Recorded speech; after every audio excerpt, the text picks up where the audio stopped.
The 18 Strong Podcast, episode number 353 with Hayden Buckley, PGA Tour golfer.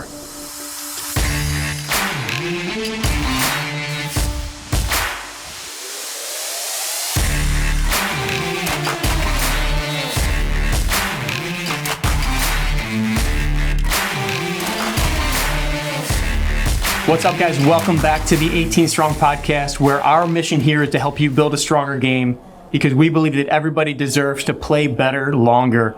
This week we have our buddy Hayden Buckley, longtime friend of the 18 Strong Podcast and 18 Strong community, on our show. And Hayden's here to talk about his year last year. He ended up number 60 in the FedEx Cup playoffs, but suffered a bit of a rib injury or intercostal injury at the end of the year that really impacted his year. So we talk about how that impacted his position at the end, and then also what the new structure of the PGA Tour is going to look like next year and how that impacts his ability to play in tournaments like the signature events. We discussed, what it means for him for the FedEx Cup playoffs, and also what it was like getting back to playing in the FedEx Cup playoffs after that injury. And then we really close out with talking about his insane hole-in-one that he had at TPC Sawgrass on the iconic number 17 hole, the Island Green, and what that meant to him, and really how that's going to live on in infamy from here on out. So you're going to enjoy this episode right after this. Our partners over at Linksole have been providing us with the best apparel for both on the course and off the course, from polos to t-shirts like the one I have on right now. Everything that they have is meant to be worn from the golf course to wherever you're going next, whether that be casual, whether that be to the beach. There's all different options over there. So go to 18strong.com/Linksole. You'll get 20% off of anything in your cart over on Linksole's website. So again, 18strong.com/Linksole for our favorite brand of apparel for anything on the golf course and off. Now let's get to this week's interview. Hayden Buckley, welcome back to the 18 Strong Podcast, buddy. Sounds like it's a little toasty down there, huh? Yeah, it's nice to be back. I wish I was maybe a little more north right now. I think it was 95 this morning out on the course, so I'm enjoying the AC right now. So when are you back in competition now? I know this week as we're recording is the Fortinet, so you're taking this week off. But what's the first event? Yeah, I'm going to start back at Sanderson Farms, the home state event in Mississippi. Obviously, a lot of good history there. I think that starts maybe first week of October. So we've got another 2 or 3 weeks. I just thought, I could have played Napa this week, honestly, physically. But, with my injury at the end of last year, thought it was probably better. I came back a little early playing Memphis. I think against doctor's orders, I may have ignored a few things, but I came back and, felt great. I've felt great since, but I thought it'd be good to just get a full rest in and, really hit like 5 out of 7 tournaments this fall instead of all 7.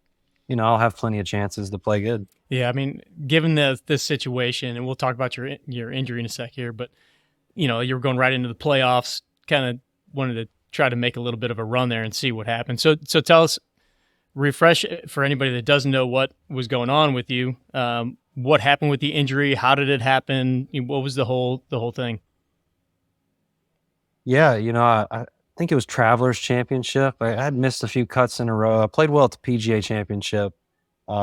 Missed maybe 2 or 3 cuts in a row leading up to the Travelers, and shot 4 or 5 under on Friday.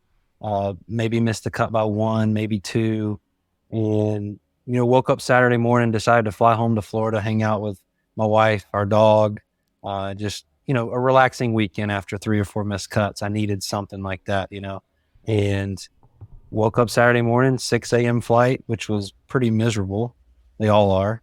Got home around noon, kind of complained about some pain in my ribs. Figured it was just from traveling, from playing, kind of normal stuff for me. And, got home that night and I was like, man, I still can't really breathe well. It's still hurting. Something's kind of off. Let's sleep on it. Woke up Sunday morning and I was like, man, this is the same injury that I felt yesterday. Nothing's improved. And sure enough, Monday I was in an MRI machine getting it checked out, and sure enough, it was a torn intercostal muscle. I guess it's somewhere, it probably better than I do, but somewhere in the rib cage, something tore, and I was told you don't really feel it maybe that day. Cause, again, Friday, I felt no pain. I played good golf, shot 3 or 4 under, kind of felt like I turned a little page in my struggling of 3 weeks and, felt nothing at all. And then all of a sudden Saturday, I'm like, it was, we laugh about it now, but I was telling my wife, like, I'm laying down in the bed and I can't breathe. And I'm like, look, I promise you, I'm not out of shape or, I'm not getting old. I just, something, something is really happening every time I take a deep breath. And, it was a pretty miserable week. I would say probably 7 to 10 days of just every breath. We were sitting there eating dinner. She made me laugh one day and I said, you got to get out. I got to get out of the room. You got to get out. I can't even laugh. I can't sneeze. Kind of those little basic things I couldn't do. But after about 10 days, it started to feel better. Got into PT, found these really great doctors down here at HSS, West Palm. They were just unbelievable. They told me about 6 to 8 weeks was the time frame to come back. And I was looking at the schedule, like Memphis is in 6 weeks, I'm 42nd on the FedEx Cup playoffs list. Clearly I'm in the playoffs, but I've got a good chance of making East Lake this year with a couple Yeah. good finishes to the year. And so it was pretty tough to hear that 6 to 8 week minimum. But I went to PT, 3 days a week. First 2 weeks was kind of relaxing. As you got to let the injury kind of calm down and um, slowly got back into it. I was a little bit scared, but also I told myself, what's there to lose? I'm going to do it right, but also I've got my card for next year, no matter what. So, obviously I don't know who knows the new schedule, but the fall is can't say it's not as important, but if you're in the top 50, the fall really means nothing. And that was kind of where I was at the time, in the top 50.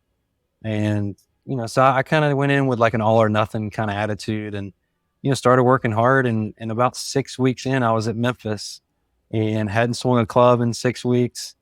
A little nervous on Tuesday. I went out and played 9 holes for the first time. And, I hit some little, probably 280-yard drives out there right down the middle. And I really felt good, but I was nervous, as you can expect. And, I ended up playing well. It didn't help that it was 140 degrees in Memphis, Tennessee at the time. But, physically swinging the club, I felt okay. But more physically, like actually playing golf, walking 18 holes every day, that kind of hurt a little bit. I'd say after the week, obviously, I finished T40 or whatever I finished, had no chance of making the top 50. Unfortunately, I'd fallen back to, 55, 56 at the time and needed probably a top 10 to get to the next week. And, it was one of those like, I got through it, played the playoff event like I wanted to, pretty close to home where I grew up. I've got, as much time as I need in this fall to fully heal. So that's kind of the goal now was let's do as minimal golf from Memphis until now, which I've done. I've maybe played 3 times, maybe swung a club 2 or 3 times. Let's do a lot of PT, a lot of working out, just get stronger and skip Napa. Let's go to Mississippi. And so, if you look at the calendar, a good solid 2 months of rest, maybe a month and a half. I think that's the recipe for me, at least long term, to get back, have success. And at the end of the day, I could skip every tournament this fall and still have a season next year. So, the goal is to be back in January and be healthy at Sony. We've had a little bit of success there the last 2 years. So, that's the goal right now. Unfortunate. I'm still a little upset about it. A lot of it's my fault for not taking care of my body for whatever reason. You can always be better food, better rest, whatever it may be. But, part of the process. I've been hurt before. Actually, when we met, me and you, was pretty much, I would say it was about a year after I got hurt, but my junior year of college, I got hurt and ran into you about a year later. So good things come from injury sometimes. So do you have any issues with it at all? Do you feel it at all? Is it in the back of your head at all when you're out there playing still? Every once in a while, I talked to my PT about this. You might have some insight, but if anything, I've noticed like a little bit of shortness of breath. It's because it is in that rib region where you're taking deep breaths, and I don't know if there's just a little damage still up there or what, but I have noticed some issues with some cardio, and maybe that's just the rest that I've gotten the last 3 months and haven't done as much walking on the golf course. But Besides that, not really. I'm working out a lot, even in PT. We're doing a lot of strength stuff. You know, feeling kind of like myself, like I did 3 months ago. But I'm not trying to push anything. Obviously, that's the hardest part. Is I don't want to swing as hard as I can like I used to, and I'll get there though. I think I'll get there, but at the same time, I've kind of noticed, my iron play's improved a little bit, swinging a little bit smoother. Even at Memphis when I was hurt, it was probably the best I've driven the ball. I think I was top 6 or 7 in strokes gained off the Really? tee that week. Really? I mean, it was some of the best I drove the ball all year. And I know I wasn't hitting as far, but something kind of clicked. I don't know what it was.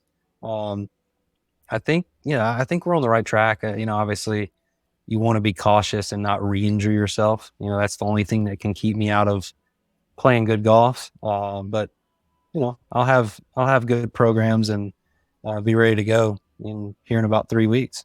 So looking back on last season, you mentioned the Sony. You've had some success there. Obviously, last year came in second place. You were right there all day on Sunday. Siwoo Kim came in and shot a 64, I think, on that final day. Just came in. But you had, I've got it written down here, four rounds, I think 2 64s, a 67, a 68. So, like, coming in on a Sunday, did you have the lead going into Sunday? I believe it was I think it was a 2-shot lead. I actually had a crazy Saturday round where I didn't do anything on the front. I think I might have 3-putted for par on 9, a par 5. And I was kind of like, we need to do something. But again, I hadn't played all winter. Last winter I got married, went on a honeymoon. We moved to Jupiter. I didn't touch a club all winter and showed up to Sony. And it was like, here we are with the lead on Sunday. It was a little bit bizarre.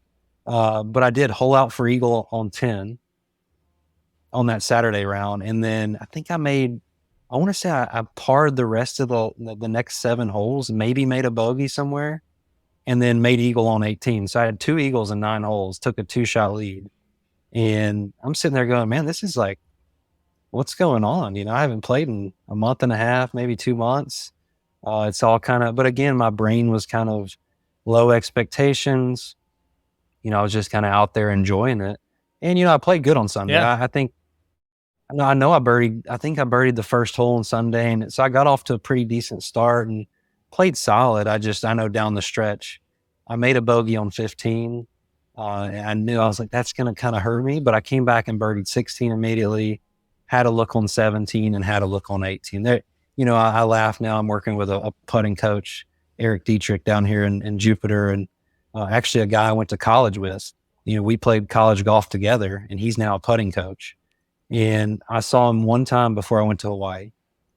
We cleaned up a few things, and then we kind of joked. We looked back at the videos that were on TV.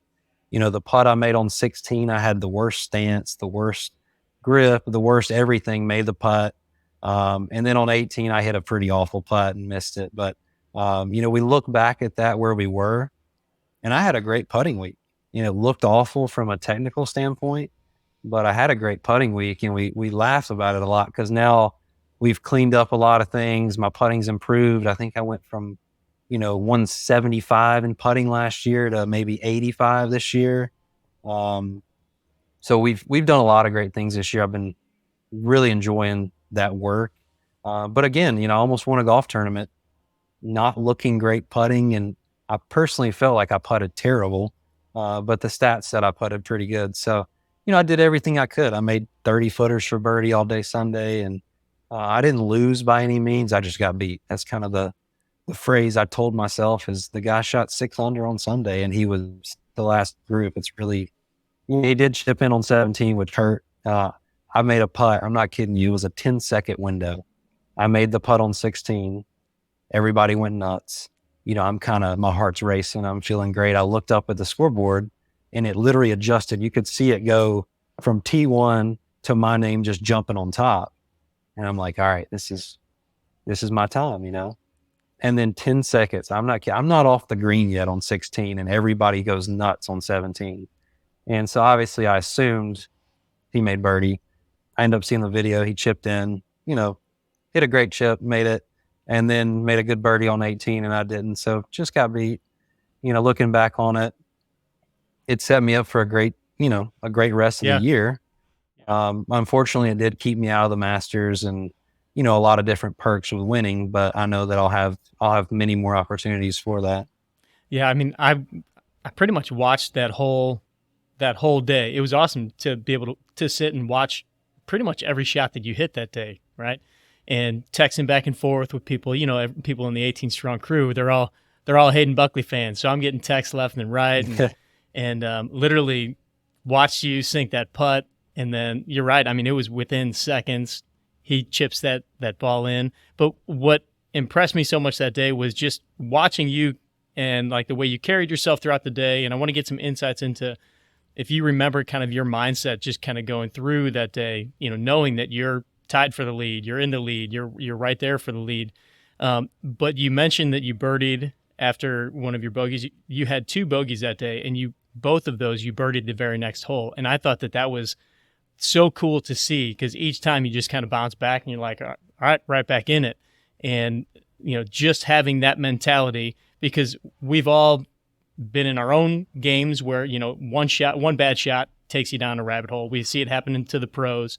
I'm sure you've had experiences out there where you hit a bad shot or two and the round just kind of goes off the rails. But this one, you just bounce right back. You're right back in it. So what was kind of your thought process through the day? I know you said you hadn't played in a long time. It was kind of like getting back in the swing of things, but here you are getting ready to possibly win a PGA tournament. And, what was it like? Yeah, I think it's timing, honestly. I mean, I really do. I think it being the first tournament of the spring, me not playing for a month and a half, I had no thoughts. I obviously on Saturday night, I had thoughts. I'm sitting there going, oh, wow, I'm about to win a golf tournament. This is, I was nervous. Everybody is. If they say they're not, they're crazy. And, I kind of fight that with myself thinking like, you're not nervous. Don't worry about it. But it's like, man, just embrace the nerves.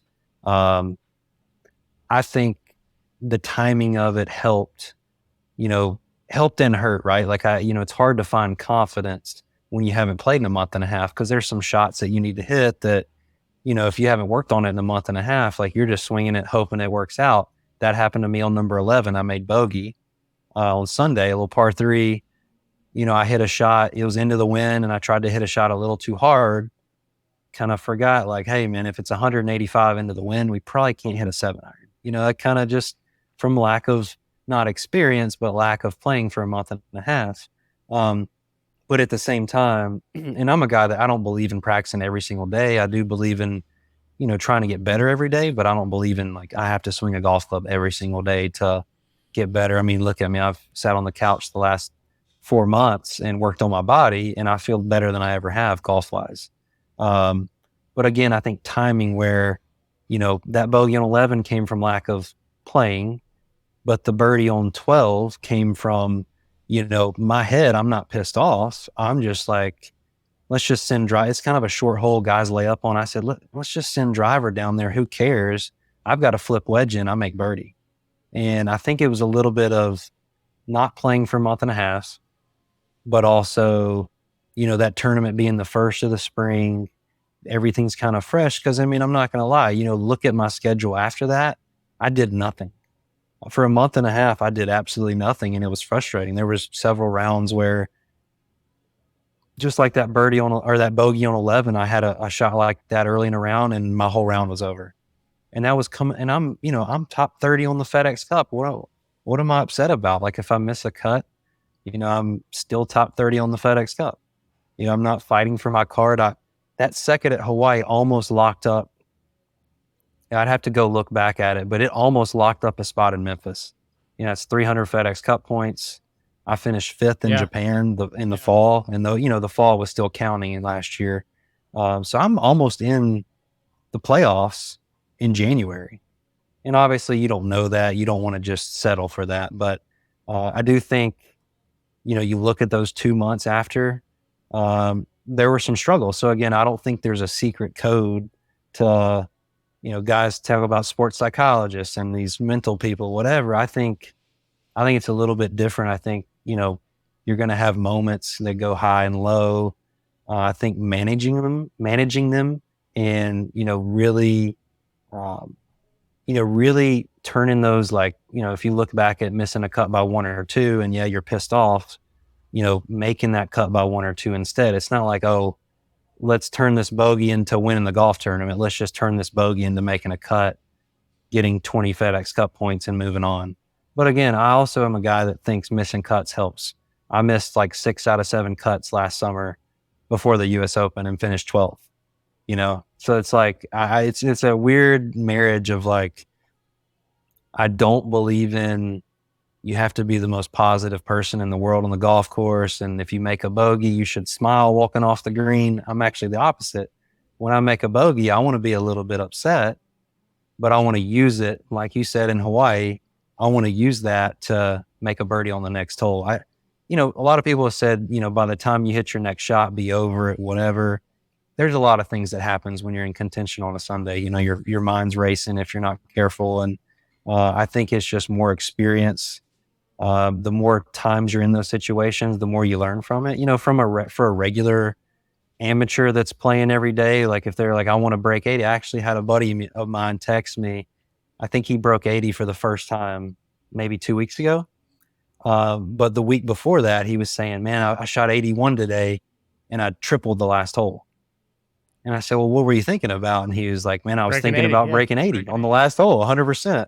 And, it's fun to do that because, like, in the same way, like, I'm over here, like, I want to shoot 64 and, it's not the same scores, but we're all trying to do the same thing. And I said, why were you thinking about that? And he said, well, I've never done it. And I said, yeah, I've never won a PGA Tour event, but, I was thinking about it coming down the stretch. And I do think, did it affect me on 18 at Hawaii when I was thinking about, hey, a birdie can win you a golf tournament or get you in a playoff? I don't think it hurt me. I think it just made me realize the moment I was in. And, I hit a great tee shot, a decent second shot, a pretty good chip, and missed a putt. Kind of life goes on. And it just so happened that putt was for, the win or for the playoff. I made 2 bogeys on that side. So you can look back again. I think timing of everything is important. When you make a bogey, if you make a bogey on 18 versus on 1, everything's different. So I think being able to handle each bogey the same way for me is important, or each missed putt. The putt on 18, it's no different than the putt I missed on 17. I missed a putt on 17 for birdie, made par, and I was pretty happy walking off the green. So again, it's hard in tournament play to, look at every little putt as the same, but at the end of the day, they all are the same and they all count. So, but mentally, I think, staying calm does help, but you look at Tyrell Hatton and some other guys that are known to, kind of express themselves. They'll tell you this. John Rahm, I played with him several times, and he'll tell you, he likes to express himself a little bit when he's angry, but he won't let it affect him on the next hole. And I think, nobody really knows what's going on inside of a player. I watched a lot of golf, actually, believe it or not. While I was hurt, I watched, this you never for me. golf. I don't watch golf at all. I wanted to watch a little bit. I just wanted to watch the playoffs. I wanted to watch Eastlake, just kind of see how the courses were playing and, smaller fields. And, guys got upset and they're guaranteed Eastlake. They're guaranteed to make, $10 or $15 million, and they're still upset at making a bogey on the 3rd hole of the tournament.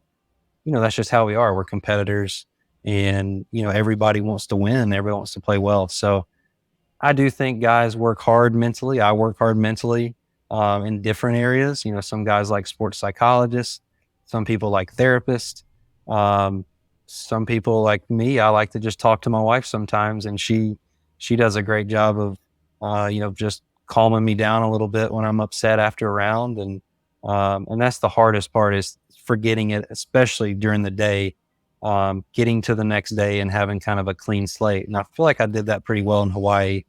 But again, I lost it for those 2 months after Hawaii. Maybe a little bit of extra pressure. Like, hey, all of a sudden you're a top player. You're in the top 30 on the FedEx. Like, Eastlake is calling you in 6 months. But it's like, how are you thinking about 6 months from now when it's January? So I think I got caught up a little bit in that last year. But again, I'll learn from that this year and not let it happen again. When you look back on last year as a whole, you mentioned you had several missed cuts. You had some really great tournaments, a couple T5s, US Open, obviously the second place in the Sony. overall, and I know we know how the end finished out with the injury and everything, but when you look back at that, what do you look at and say, all right, are you first of all happy with the way that it went, or are there things where you're like, I could clean this up a little bit, I need to clean this up a little bit, this I'm really happy about? Are there certain, do you break it down like that and look at it that way, or just kind of? Yeah, yeah, no, 100%. I think it's probably like any business out there. You look at your end of the year statistics and say, this is what we need to improve. And, my first year on tour, it was, hey, you're literally 180th in putting and there's not 180 guys playing the tournament. What's going on? And I think a lot of that had something to do with ball striking. I hit it really well, maybe had a lot more 30 footers than most guys, whatever it may be. A lot of those things matter. But we looked at that last year. We cleaned that up. Again, we said, if I'm ever a top 100 putter, I'm going to be a top 50 player on the tour every year. There's no doubt. And so this year, obviously there's disappointment, but I mean, I kept my job. I competed. I had chances to win. I think Hilton Head was one of my better tournaments. I really had a chance I think I birdied 2 or 3 of the last 4 holes and on Sunday, and really had a chance to do something. I had a close look on 18 too. And, especially in an elevated event, it was that was coming off of a T9 the week before too. So I had really great showings, but, to me, it's kind of a balance of, do I want consistency where I'm top 20 in every week, or do I just want to have 5 top 5s? It's kind of a weird balance where, you look at a guy like JT, who I think he made almost every cut he played in and didn't make playoffs. And so it's like, he probably felt better each week on Saturday than I did, because I missed about half my cuts, so it's kind of a weird balance of, are you better off playing good 2 or 3 weeks out of the year? Or do you want to play, obviously you play like Scotty Scheffler in top 12 almost every week. I think that takes care of itself. But I would say, looking back, I'm impressed with the way I played. I'm a little disappointed. Again, I think my strokes gained approach, my iron play was a little off. My wedge play was a little off. If you look at it, I know it's pretty deep in the hundreds, like maybe 150. Not good statistically speaking, especially with how I drove the ball. There's no doubt that, I'm not the biggest guy out there. I'm not the longest guy, but my strokes gained off the tee has been top 10, I think, 2 years in a row. I know you might have the stats. I've got it 8th strokes gained off the tee, and which I thought was cool to hear. Like, when you were saying that you were driving the ball about as well as you had in Memphis, it's like, that says a lot, because you're consistently up there with the tops. Right. Well, that's what I was worried about, was how am I supposed to make this driver swing with, if you talk about your rib, like, how am I supposed to make this bigger driver swing and really hit it? But I was able to, and it worked out. But yeah, the drivers has just freed me up for so many opportunities to play well. And then your approach is not as good as it has been, and your putting's improved. So I'm almost sitting there waiting, again, going back to all the missed cuts. It's like, I drove the ball. Napa, actually, I have this thing with Napa where I was first in strokes gained off the tee last year at Napa and missed the cut. So I drove the ball better than anybody in the field, and I missed the cut by a lot. And, can be a lot of things, but bottom line, have to improve some wedge play, a little bit of iron play. I'd say my long irons were pretty good. Long par 3s, I'm making some birdies on, into par 5s and 2. I'm not having much trouble. Just some of the shorter holes, the easier holes that guys are making birdies on, I'm not. So I'm still competing, making birdie from 200 yards. So it's just a matter of time, I think, until the wedges clean up a little bit. I've already seen improvement too, which is great. The wedges get cleaned up, the short irons get cleaned up. There's a recipe for a lot of good golf coming if I can get that. How much handle. are you guys looking at the stats, and who helps you with that? Like, throughout the season, are you looking at that and then saying, okay, this is what I need to go work on? Or are you just kind of more feeling out what you need to practice and work on week to week in the season? I'm sure off season's a little different. Yeah, the tour has their database of stats that we can look at, and I've done some of the decade stuff as well with Scott Fawcett, and I think I try not to look a ton. I do let some of my team look at it and diagnose it and say, this is what you really need to work on. And But I also think that week to week can be so different, different grasses. I could have gotten the bad waves. Maybe I wasn't feeling as good that week physically. And, so I think it's not like, oh, this week I played terrible. My irons were awful. Let's go make a change. I might have just had a bad week swinging it. It's kind of like if I ever have a bad week driving the ball, it's like, hey, you have about 99% of the week's pretty good driving. So just kind of flush it. But I have been interested. I haven't hired like a stats guy officially. There's a lot of them out there that, they look at your stats every day. They come out with you in practice rounds and kind of say, this is how you should play the course. But, I use Scott Fawcett again with Decade. He maps out courses and kind of tells you how to optimally, I think you've seen it before, how to optimize your, off the tee, especially. I think that's one of the reasons why I'm top 10 in strokes gained off the tee is because I know exactly what club I'm hitting. And I know he tells me why I should hit it. And usually it's driver almost every time, especially the way I hit driver. Yeah. But, a lot of times you might say, I need to lay up to 160 here because there's a bunker on the right at 285. But, based on his little program that he's got, he'd say, look, you hit driver, you aim it at this tree, and you hit it every single day, no matter what. And I've noticed that it's just freed me up and led to a lot more opportunities. Now, if I could just hit it closer to the hole, he can't really fix that unless I start hitting it a little bit better. But, I do think, everybody's important. Everybody's different. Some guys need every little thing detail. Look at like a guy like Matt Fitzpatrick, who's got, he's got his little notebook. I've seen it firsthand. He's writing down notes every shot he hits. And it's like, that's different, that's something I don't know if I could ever do that. I don't know if I'm disciplined enough to do it, but, I used to do something similar in practice, and I think I'm going to incorporate that in practice now just to kind of make sure what I'm working on is working. But, I'm kind of an easygoing, like I'm just kind of getting out there and feeling it and trusting the people around me to tell me what to do. But, now that I've had so much downtime, I've been looking a lot more into my stats and where I can improve. And I think, I'm even doing a club fitting in 2 weeks with a guy, Scott Felix in Memphis, Tennessee. So he's just a club fitter that I'm just going to go in and say, let's make sure my irons are working and, maybe adjust some lies and lofts and, never been to him before. So kind of an unbiased, just see where we are and see if we can improve. Again, I said, don't touch driver. Don't worry. I did tell him that. But I said, look, let's, if we need to just swap out the 4 and the 5 iron for a different style, they make, Titleist makes all kind of clubs now, but, whatever we have to do, let's do it and get it settled before the start of this fall season. So then I can have confidence. So I'm looking forward to that. And just, I recommend everybody do that. I think especially anybody buying clubs, we're lucky to not have to do that. But getting that fitting, I've never really had one. Really? To be honest with you, I've been out to TPI now 2 or 3 times. So I guess technically that is a club fitting. But usually when I go, I've kind of already had my clubs. I've played the same clubs for 5 years now. The AP2s and now the T100s. They're all pretty similar, but I've played the same stuff almost for 5 years. So we'll get stuff figured out and hopefully by Sanderson we'll be ready to play. So now that you're, through your second year on the tour, what were some of the differences this year and what are you looking forward to next year now that you're not the rookie out there anymore? You've been out there, the ropes, a lot of the courses now. What are some of the advantages of now being out there a few times as opposed to the first year you went out there?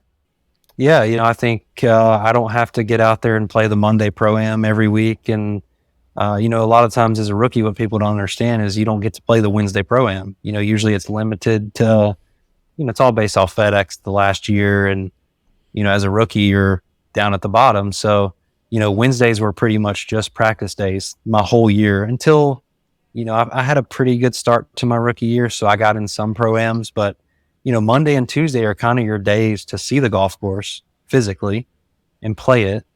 And you think about travel. If you're playing on Sunday, you're flying out Sunday night, maybe Monday morning, you're tired. I took several Mondays off last year and had to play 18 holes on Tuesday because I wasn't in the Pro-Am or 2 years ago, my rookie year. So even last year I saw, I'm in the Pro-Am almost every week. Mondays I'm taking off a lot more. Maybe I'll go hit a few putts or I'll go to the gym. Tuesday's kind of my day to play 9 holes. That was kind of my rule, which, I thought I was doing everything I could not to get hurt. Unfortunately I still did, but I said, I'm never playing more than 9 holes in a day.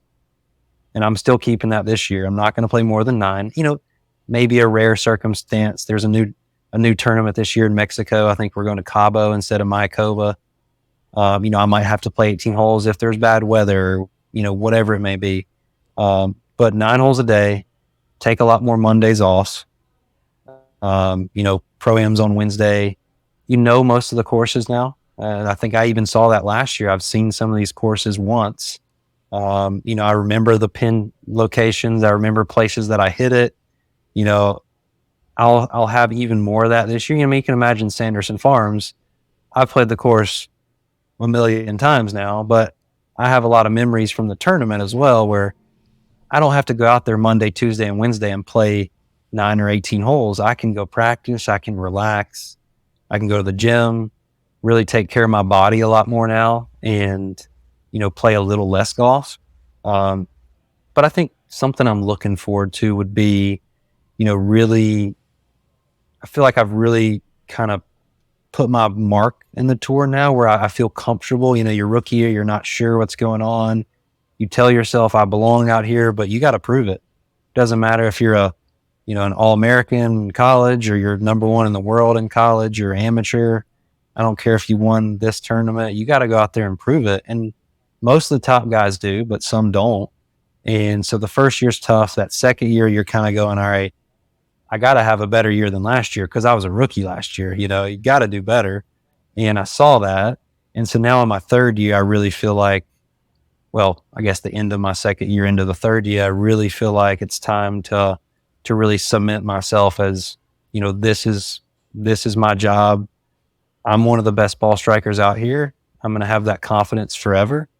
And it's time to go compete in tournaments and not just be, I get funny tweets every once in a while that's like, or whatever you call them now, post X. I don't know what they call it, but I'll get some stuff now where it's like, I don't even know who you are. Like, I'm tired of watching you on TV, and, funny stuff like that doesn't bother me at all. But, it's time to kind of go out there and really compete more. I think, when I show up each week, I know now that I'm pretty much one good swing away from having a chance to win a golf tournament. And, those first 2 years, even last year, there was tough moments, and I think everybody goes through it, but, I think we're really turned a page, after this injury. I think more focus is on the body, getting stronger, getting back to, 18 strong. And I really think I'm going to go to the next level physically with my body. I know that, kind of the same feeling I had out of college. And, I think it's going to result in a lot of good golf. I want to take just a second to thank our new partner, which I'm really excited to announce, is First Form. First Form is a company that is here in St. Louis, based in St. Louis. It's a nutritional company that is doing incredible things in the world of nutrition. And one of the reasons that we decided to partner with First Form is, obviously, we're very impressed with their dedication to their products and the quality of the products. But really, it's the dedication to them and them helping their customers get real results. Aside from just the products, we got a chance to go and actually visit the facility, again, here in St. Louis, and really walk the halls of the corporate offices. But we got to see the manufacturing plant, or the warehouse. And it's not just a place where they're packaging supplements and shipping them out. It's a culture, it's a community, and you can see that amongst the employees. You can see that their culture and their core values that are not just pieces of art on their wall, they're actually living them there, and they're helping to expand those into the community. And really, that's why we partner with First Form. Obviously, their products are incredible. Otherwise, we wouldn't suggest them either. We use them on a regular basis. So you're gonna be hearing a lot more about their products and what they can do for your fitness, what they can do for your golf game. The protein powders, the multivitamins, the protein sticks, the hydration packets, all of those products we're gonna highlight in future episodes. But we just wanted to really celebrate our new partnership with First Form. You can go to their website, firstform.com, firstform.com/18 strong. And we're going to be doing a giveaway every single month with anybody that buys through that link. So go to firstform.com, that's PHORM.com/18 strong. That'll take you directly to their website, and you can check their whole suite of products. It's including some of their fitness apparel, and anything that is purchased over there, you're going to be enrolled into our list for our giveaway. So you had, speaking of going from rookie year to your second year and starting to even have people kind of recognize you a lot more, getting some funny tweets and stuff like that. You had a pretty special moment this year that really got the name Hayden Buckley out there. I've actually got a little prop here in the office. I don't know if you can see that. But so the hole in one on the island green at TPC Sawgrass. Tell me about that whole moment. Tell me how crazy that was. Our buddy TJ was there to actually see it in person. I mean, it was nuts. And you were all over the news. You were on ESPN. You were everywhere that week. So tell me about that week, but specifically that moment. It's funny. I actually had a friend of mine send me a picture of it on the TV at a bar last night. I guess it just popped up randomly as a highlight. It was an early round. I think I was third off maybe on the back nine to start, which, I mean, the back nine out there is pretty brutal. It's not really where you want to start in the morning, but it was calm. It was kind of cloudy. I think it must have been somewhat cold if I was wearing a jacket, but, I had a decent start. I was playing solid and I get up to 17. I think I maybe three putted. I feel like I could have three putted for par on 16 or made par. And I wasn't very happy. Well, again, not super happy walking off that 16th hole because that's kind of a easier birdie on that side. And, obviously that tournament's huge. You want to play well. And I walk up to 17. It's a little front right pin. I want to say I can't remember who hit before me, but I watched two different shots. And I said, you know what? I think I need to just hold this ball. Maybe the wind was off the right. And I just need to hold this little pitch and wedge. I think it was 132 to the hole.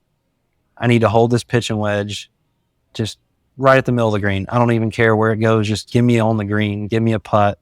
I hit it when I first hit it, I thought I hit it a little hard. A pitch and wedge is usually 140. So you don't really want to go on the back of that green and have that tough putt down the hill. And, I watched it land. And I thought, maybe it'll kind of trickle back down. And it was softer. I can't remember if it rained, what day it rained, but I think it was softer out there. So it kind of spun back a little bit and I'm watching it. You can watch the video. The guys are kind of walking, most guys are walking to the green and I'm kind of peeking between them and, it's looking pretty good and it disappeared. And I honestly didn't know if it went in or not. It was kind of hard to tell, but I just assumed it did. And I went nuts. I really kind of forgot about everything that was, I don't really care what's proper in golf. It's like, you make a hole in one on 17, you should jump in the lake. I thought about it. Maybe feel it was warmer, but, I really thought, man, this is it. This is like a dream. And I think it's payback for, if you pull up, I had a tweet somewhere at Phoenix that year on, 16's pretty chaotic at Phoenix. Yeah. I hit one to about 2 feet and missed it. And I've never felt so much pain. I actually had a longer putt coming back and I just went over and tapped it in. Luckily it went in for par. But maybe it's a little payback from, or a little redemption from that kind of embarrassing 2-footer I missed. But, no, it was pretty incredible. And I think the best part about it was I got up on 18, hit it right down the middle. I couldn't feel my arms. I was still going nuts. There was only about 50 people there. It was kind of funny. I got a funny story about that, but I get up on 18 and hit it down the middle, hit it to like 20 feet, make the putt for birdie. And I'm thinking, wow, that's got to be 3 under through 17 and 18. It's got to be maybe a record. And I think it was probably tied, probably close to a record, whatever. And then I make the turn to 1. I hit it to 5 feet and make birdie. And I'm like, man, I'm about to win this tournament. And, we won't talk about what happened after. And honestly, people, a lot of people ask me, did you get too excited or what? And I said, no, I made 2 birdies after. I had about a 10-footer on number 2 for birdie I missed. And then the rest of the course just kind of beat me up. I hit a couple good shots that got in some bad places, made some bogeys. And then sure enough, I'm there on Friday and I still shot, even par or 1 under. I can't remember what I shot on Thursday, but all of a sudden I'm just playing a new round on Friday and it's like, there's a miscut, and that's, again, going back to some of the tough rounds I had. And, but that moment, again, me and my wife actually joked about it. We said, you know what? I guess we'll take a 1 on 17 with a miscut over, maybe making the cut and finishing 40th. We'll take, my game wasn't there to compete that week. Obviously it looked like I was going to win. But the way I played the rest of the way, I just didn't have it that week. And it's part of it. But a funny story is I was in dining on Thursday afternoon and, this is 9:00 in the morning when I played. So there was only probably 50 people. You've seen the video. There's not that many people. They were all kind of behind the tee box. Nobody was on the hill. Nobody was in the grandstands yet. John Rahm comes up to me. We're eating lunch. He sits down and he goes, "Hey man, nice 1 on 17. I said, "Thanks, man." He's been really, really nice to me over the last 2 years. And he looks at me and he says, I was on the front nine somewhere. And when I heard it, I thought somebody just made birdie. It wasn't very loud. And I just said, "Thanks. Appreciate it." But I said, yeah, it's probably because there was 50 people on there. It was just, our buddy TJ, my wife, a couple of our friends were there. Besides that, there wasn't a lot of people there. And it was kind of, to me, it felt loud. I couldn't hear anything because I was just blacked out. But he kind of laughed about it. He said, "Yeah, it wasn't as loud as I thought it would be for a hole in one." I said, "Thanks, Yeah, John. I appreciate that. it." But that was, no, he took a little jab at me. But, it was funny. I did an interview after the round and they brought up my scorecard and did the thing. And I said, "Yeah, let's just ignore this back nine here. And, like the 5 over on the back, let's ignore that." But the 1 was nice. So, I'll remember it forever. It was, I think when I show back up there next year, I'm looking for another one. I'm looking because that feeling was probably the best I felt all year. Better than Sony, better than the 5th at Hilton Head, better than Japan. It was the best feeling I've had all year. It was incredible. I can't imagine. I remember watching it over and over and over again on all the replays and just thinking as a young kid, a golfer, there's not many things that are more iconic than that green. To be able to go out and get a hole in one on that and people go, just the world kind of, it literally went crazy viral everywhere. So, and we're going to see it for the rest of time, right? Like that highlight will be there all the time. Funny story. I was there on Sunday with TJ and we were sitting in the grandstand and we got to see, I think it was maybe Smalley that got a hole in one on Sunday. Smalley, I think he did. Yeah. And so first of all, TJ saw 2 hole in ones, with his eyes on that hole that weekend, Unreal. Which was nuts. But when Smalley hit his, it bounced and just hopped in the cup and it was like quiet because we were like, where'd that go? Like couldn't tell if it went in the water and then it was like a slow clap that, right. Like, oh, I think that actually went in the hole. But as that was happening, so that's Sunday, the grandstands are full now. And I remember sitting there thinking about you, thinking like hitting a shot in front of all of these people, like just thinking about how nervous I would be. I got to play it the next day and there was nobody watching and I dunked mine in the water, but still like nervous, right. And it's like, I can't imagine. What's it been like for you now that you've been on these big stages?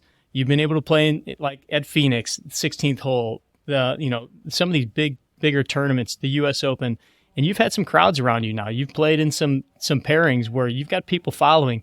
Does that affect you at all, or are you able to kind of zone out and just do your thing? It's funny. I think actually the smaller crowds are almost worse. I think, I had, probably had 30 or 40 people come out at Memphis for the playoff event, and it's almost like you can see everybody that's there, especially when you know them. It's I almost feel, thinking back to Corn Ferry, you got like 3 or 4 people out there sometimes. Literally, sometimes there's just my wife out there. And it's like, I almost feel worse when I'm by myself playing and there's no one out there than I do, walking up to, I'll never forget Phoenix 2 years ago, my rookie year. I was the last man in the field at, Waste Management. And I get paired with Ricky and John Rahm because, Webb Simpson pulled out or something. And it was, you just take their play. When the tee times come out Tuesday, if anybody pulls out, you're taking their place if you're the first alternate. So I show up on that tee box and you can't see grass going. You can only see the fairway going down the whole first hole. And, as a rookie, I'm sitting there going, this is going to be a great experience, obviously. And, I was nervous for the first few holes, but you get settled into it, and then you have more experiences like that. The US Open on Saturday, I'm in the second to last group with John Rahm again. And, again, I can't see any grass anywhere. I'll never forget walking up 18 at like pitch black dark. We teed off at like 4 o'clock in the afternoon for some reason, and walking up that tee in Boston, or that green, and you can't see anything. I couldn't find my wife. I couldn't find, you couldn't see anything. It's just almost like a blur. And I think that's a good thing for me now, as I see more of a blur than I do. Wow, this is such a big crowd. To me, it's like, man, it's kind of like I hate to say a backboard, but it's almost like there's just a backboard around you. It almost frames it for you a little bit better. I've always said grandstands, people almost benefit us more as pros than, next week I go to Tupelo, my hometown, and go play some golf. And it's a little bit harder to frame some of your shots because you're not aiming at grandstands, or you're not, I had a shot in Memphis that actually hit a guy.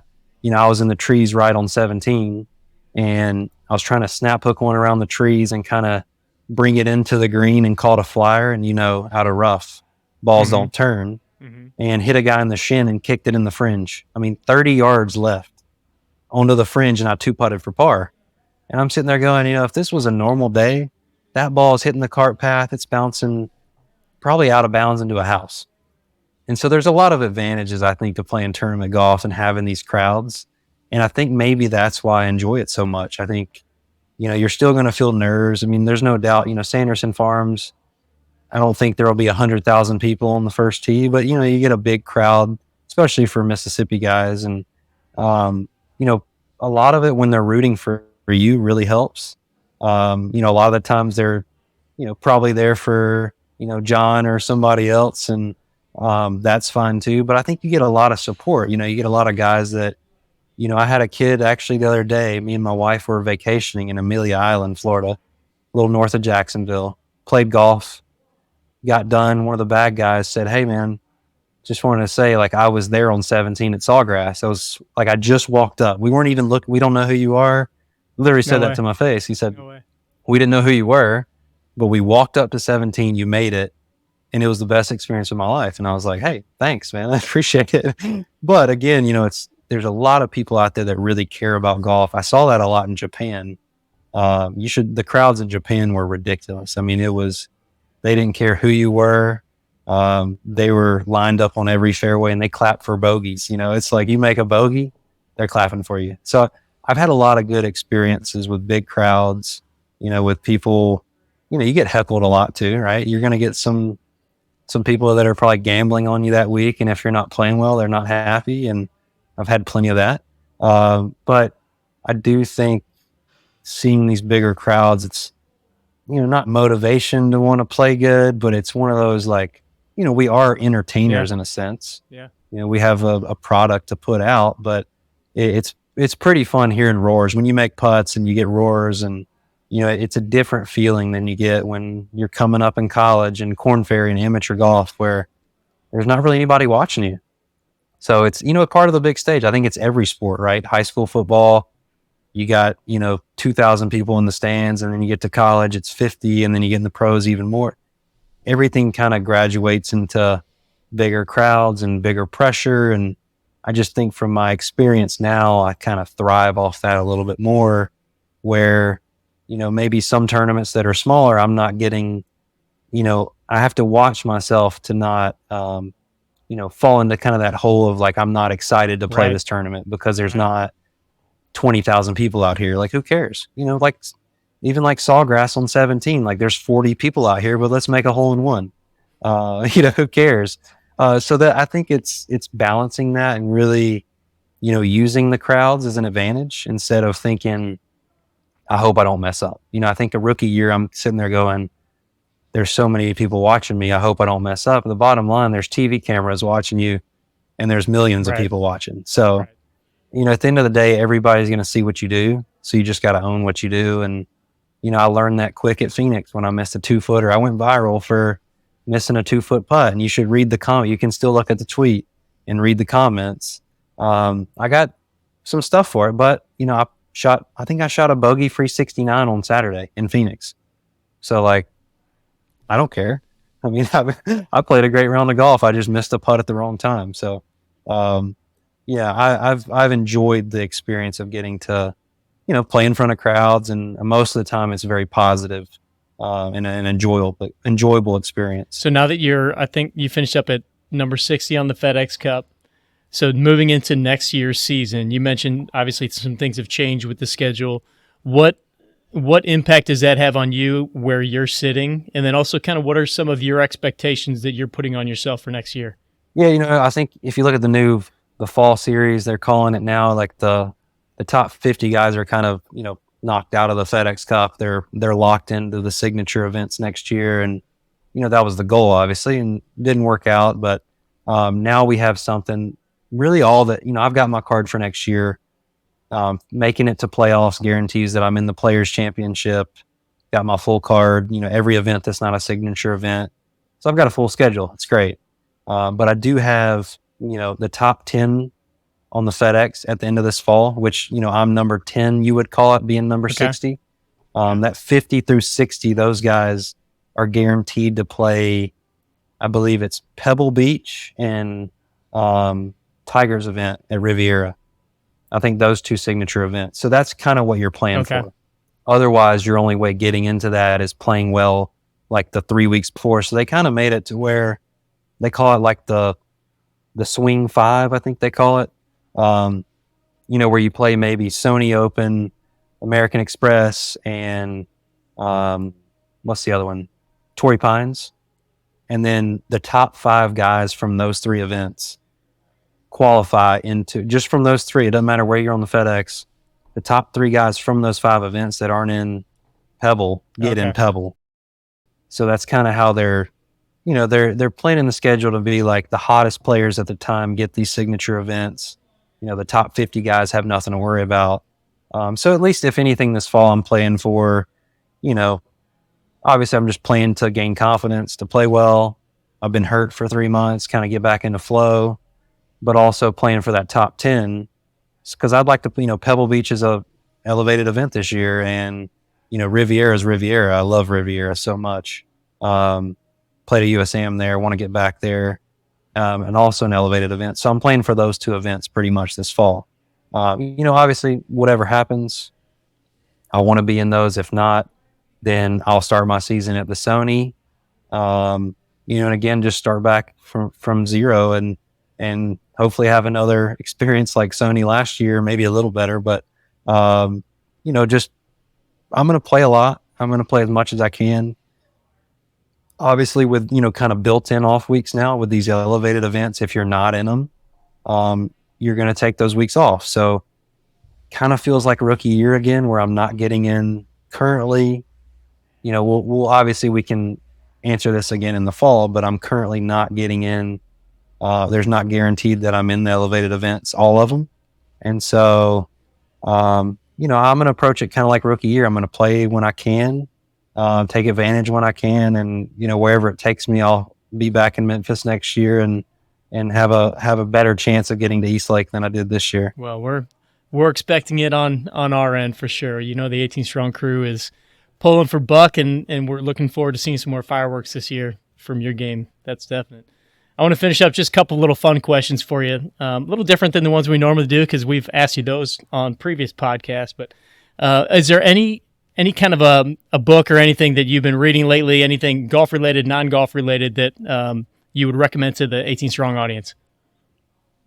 Oh gosh, I haven't read a book in a while, Jeff. I need to. I actually really need to. Me and my wife were talking about the other day. What's that? There is one book that I will, from a golf perspective, Every Shot Counts. No, I read that in college. I know I was recommended to read it. I think I need to reread it. It's a pretty influential book just from a golf world. It's nothing else, but it's going to teach you some things about, golf statistics and all that stuff. So I love that book. I can't remember the author, but great book. What are you and your bride watching these days on Netflix or one of the other streaming services? We're big. We've been watching Bravo, the channel Bravo. So Below Deck's one of our favorite. It's kind of a little reality it's like chartering yachts, you know, it's like their reality show. And it's, we've been hooked on that pretty hard. And, you know, I've watched, Lincoln Lawyer it just came out with a new season. That was one of my favorite. I watched the first season. It just came out with season 2, I believe. So I finished that in about a day and a half. My wife was gone for the weekend 2 weeks ago, and I just sat on the couch, watched football and Lincoln Lawyer. So really enjoyable time. Weekend. Is there a course, like a bucket list course that you have on your radar that you want to go play that you haven't been able to play yet? You know, somebody mentioned to me the other day, Pine Valley. That's always been one that, you know, I've heard it so much about it. I've seen pictures, and, you know, Cypress is another one that, you know, actually my putting coach said he was playing it next week or in a few weeks. He said he's going out there to do a little 5-course thing with a buddy of his. And so I'm pretty jealous of that, but those two are up there. What is, or has there been a kind of significant purchase that you've made? You know, you've had a chance to make a few bucks now. What has Hayden Buckley kind of spent maybe a little more on than he would have in the past? Oh gosh, let's go with a home. How about that? Yeah. A house. Yeah. And I won't disclose where it is, but a house purchase is definitely a lot bigger of a purchase than I ever thought it would be. There's a lot more to it. You know, I've enjoyed that process, that home buying process. You know, you live in a condo or an apartment your whole life, you know, since college, really. It's pretty fun to finally, you know, get close to moving into a home. But that whole process of buying one and everything that comes after it's been fun, but there's a lot of work behind the scenes. But, you know, again, I've been hurt for a few months. I've been able to do a lot of work on that. What's the worst shot you hit last year? Oh gosh, I mean, there's no doubt it was the 2-footer at Phoenix, number 16. It's based on the comments. I think everybody in the world could have made it. So, you know, little did they know I couldn't feel my arms when I got up there. I was so excited. You know, I was like, I birdied it the day before too, but that was awful. Then you got your redemption on 17 at Sawgrass, so it's all good. That's right. It's all good. That's right. All right, brother. Well, I appreciate you coming on. Look forward to this upcoming season. I know it's going to be a big one. You know, the crew's behind you, and we're going to see you at East Lake this next year. So thanks for coming on, brother. I appreciate you having me. I'll look forward to coming back on soon. Sounds good. Thanks for joining us this week on the 18 Strong Podcast with Hayden Buckley. If you want any more information or any of the links from this episode, just go to 18strong.com. This is episode number 353, and you can find all the information on Hayden over there. Don't forget to check out Linksole and First Form, our partners for this episode. Train hard, practice smart, and play better golf.